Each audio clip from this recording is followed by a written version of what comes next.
kabini narankɛra dama marabolo ye nin y'a siɲɛ fɔlɔ ye an ka wolomasiri tabaw olu ka yɛrɛma hɔrɔnya tali saliw ka ɲɛnamaya nara marabolo kɔnɔna na. ɲinanta in kɛra ala ni marabolo ɲɛma colonel major Amara Dunbiya ale ka wulikajɔ sababuya la.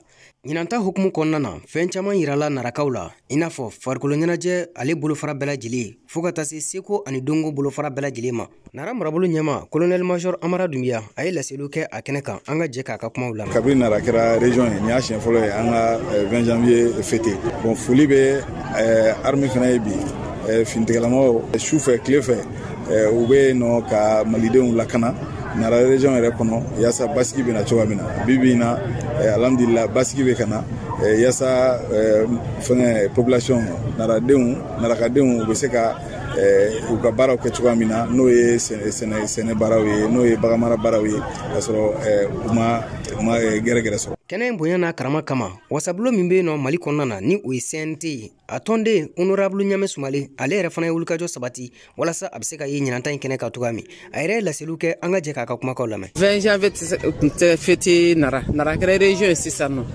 donc gouverneur min b'an kunna vraiment on le remercie d'abord.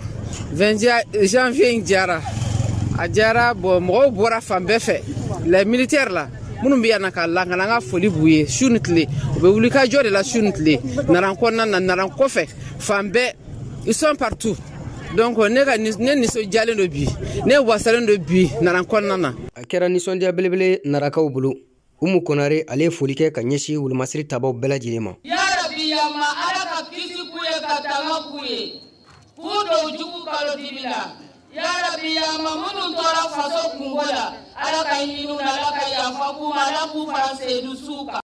Mali wolomasiri tabaw u ka yɛrɛma hɔrɔnya tali sanyɛlɛma seliw o ɲɛnajɛ nara mara kɔnɔna na baara caman bolodalen don i n'a fɔ senantolantanw soboliw nin bɛɛ lajɛlen bɛna kɛ marabolo siyɔrɔ caman kɔnɔna na. Modibo Keita, VOA Bambara, ka bɔ Nara.